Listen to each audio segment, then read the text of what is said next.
Grimm's Fairy Tales. Snowdrop. It was the middle of winter, when the broad flakes of snow were falling around, that the queen of a country many thousand miles off sat working at her window.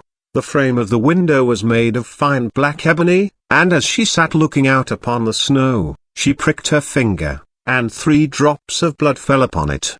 Then she gazed thoughtfully upon the red drops that sprinkled the white snow, and said, "Would that my little daughter may be as white as that snow, as red as that blood, and as black as this ebony window frame." And so the little girl really did grow up. Her skin was as white as snow, her cheeks as rosy as the blood, and her hair as black as ebony, and she was called Snowdrop. But this queen died, and the king soon married another wife, who became queen, and was very beautiful, but so vain that she could not bear to think that anyone could be handsomer than she was. She had a fairy looking glass, to which she used to go, and then she would gaze upon herself in it, and say, "Tell me, glass, tell me true. Of all the ladies in the land, who is fairest, tell me, who?" And the glass had always answered, "Thou, queen, art the fairest in all the land." But Snowdrop grew more and more beautiful, and when she was 7 years old she was as bright as the day, and fairer than the queen herself. Then the glass one day answered the queen, when she went to look in it as usual, "Thou, queen, art fair, and beauteous to see, but Snowdrop is lovelier far than thee." When she heard this she turned pale with rage and envy, and called to one of her servants, and said, "Take Snowdrop away into the wide wood, that I may never see her any more." Then the servant led her away, but his heart melted when Snowdrop begged him to spare her life, and he said, "I will not hurt you, thou pretty child." So he left her by herself, and though he thought it most likely that the wild beasts would tear her in pieces, he felt as if a great weight were taken off his heart when he had made up his mind not to kill her but to leave her to her fate, with the chance of someone finding and saving her.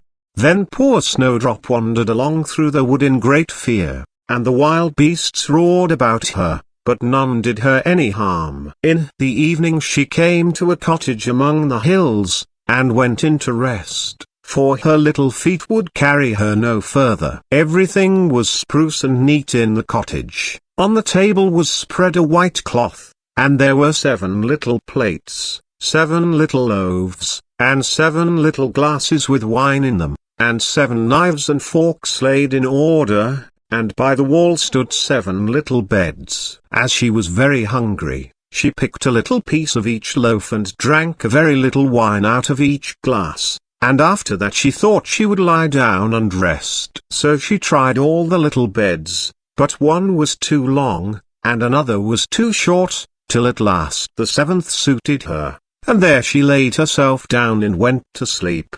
By and by in came the masters of the cottage. Now they were 7 little dwarfs, that lived among the mountains, and dug and searched for gold. They lighted up their 7 lamps, and saw at once that all was not right. The first said, "Who has been sitting on my stool?"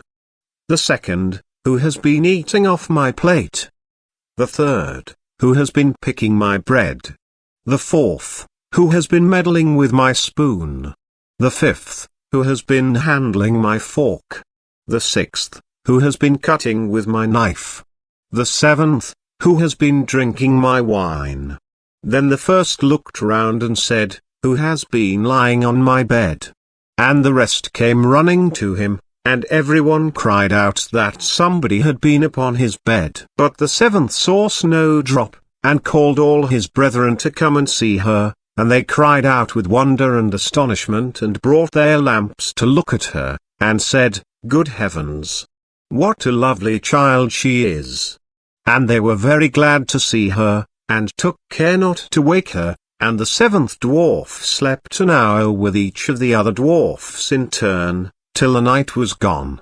In the morning Snowdrop told them all her story, and they pitied her, and said if she would keep all things in order, and cook and wash and knit and spin for them, she might stay where she was, and they would take good care of her. Then they went out all day long to their work, seeking for gold and silver in the mountains. But Snowdrop was left at home, and they warned her, and said, "The queen will soon find out where you are, so take care and let no one in." But the queen, now that she thought Snowdrop was dead, believed that she must be the handsomest lady in the land, and she went to her glass and said, "Tell me, glass, tell me true. Of all the ladies in the land, who is fairest? Tell me, who?" And the glass answered, "Thou, queen, art the fairest in all this land, but over the hills, in the greenwood shade, where the 7 dwarfs their dwelling have made,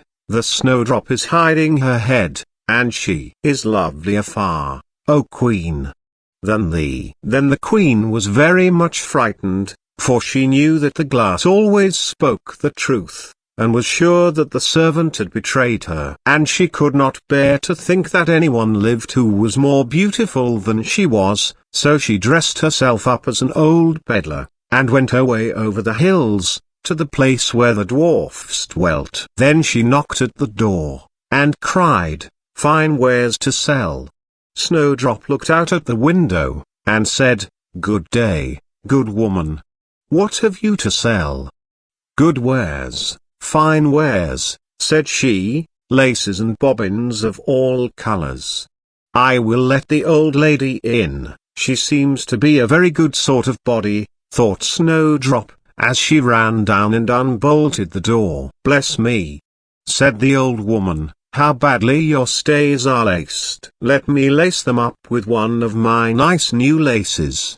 Snowdrop did not dream of any mischief, so she stood before the old woman, but she set to work so nimbly, and pulled the lace so tight, that Snowdrop's breath was stopped, and she fell down as if she were dead. "There's an end to all thy beauty," said the spiteful queen, and went away home. In the evening the 7 dwarfs came home, and I need not say how grieved they were to see their faithful Snowdrop stretched out upon the ground, as if she was quite dead. However, they lifted her up, and when they found what ailed her, they cut the lace, and in a little time she began to breathe, and very soon came to life again. Then they said, "The old woman was the queen herself. Take care another time, and let no one in when we are away." When the queen got home, she went straight to her glass, and spoke to it as before, but to her great grief it still said, "Thou, queen, art the fairest in all this land, but over the hills, in the greenwood shade, where the 7 dwarfs their dwelling have made, the Snowdrop is hiding her head, and she is lovelier far, O queen, than thee." Then the blood ran cold in her heart with spite and malice, to see that Snowdrop still lived, and she dressed herself up again, but in quite another dress from the one she wore before, and took with her a poisoned comb. When she reached the dwarf's cottage, she knocked at the door, and cried, "Fine wares to sell." But Snowdrop said, "I dare not let anyone in."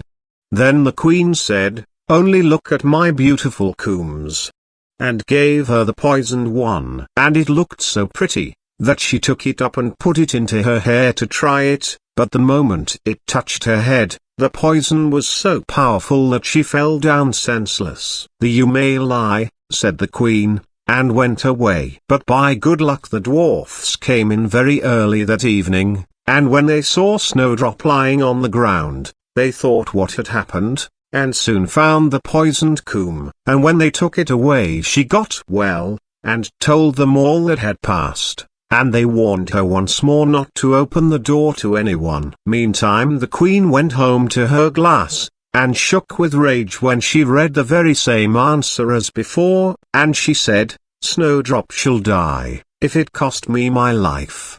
So she went by herself into her chamber, and got ready a poisoned apple.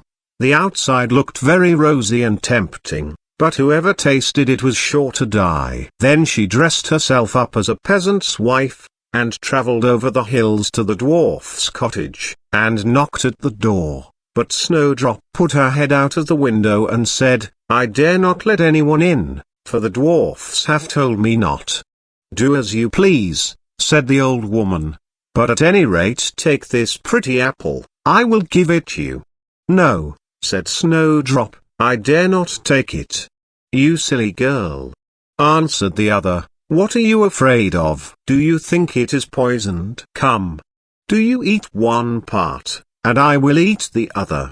Now the apple was so made up that one side was good, though the other side was poisoned. Then Snowdrop was much tempted to taste, for the apple looked so very nice, and when she saw the old woman eat, she could wait no longer. But she had scarcely put the piece into her mouth, when she fell down dead upon the ground. "This time nothing will save thee," said the queen, and she went home to her glass, and at last it said, "Thou, Queen, art the fairest of all the fair." And then her wicked heart was glad, and as happy as such a heart could be. When evening came, and the dwarfs had gone home, they found Snowdrop lying on the ground. No breath came from her lips, and they were afraid that she was quite dead. They lifted her up, and combed her hair, and washed her face with wine and water, but all was in vain, for the little girl seemed quite dead. So they laid her down upon a bier, and all 7 watched and bewailed her 3 whole days, and then they thought they would bury her, but her cheeks were still rosy, and her face looked just as it did while she was alive. So they said, "We will never bury her in the cold ground." And they made a coffin of glass, so that they might still look at her, and wrote upon it in golden letters what her name was, and that she was a king's daughter. And the coffin was set among the hills, and one of the dwarfs always sat by it and watched. And the birds of the air came too, and bemoaned Snowdrop, and first of all came an owl, and then a raven, and at last a dove, and sat by her side. And thus Snowdrop lay for a long, long time, and still only looked as though she was asleep, for she was even now as white as snow, and as red as blood, and as black as ebony. At last a prince came and called at the dwarf's house, and he saw Snowdrop, and read what was written in golden letters. Then he offered the dwarfs money, and prayed and besought them to let him take her away, but they said, "We will not part with her for all the gold in the world." At last, however, they had pity on him, and gave him the coffin, but the moment he lifted it up to carry it home with him, the piece of apple fell from between her lips, and Snowdrop awoke, and said, "Where am I?" And the prince said, "Thou art quite safe with me." Then he told her all that had happened, and said, "I love you far better than all the world, so come with me to my father's palace, and you shall be my wife." And Snowdrop consented, and went home with the prince, and everything was got ready with great pomp and splendor for their wedding.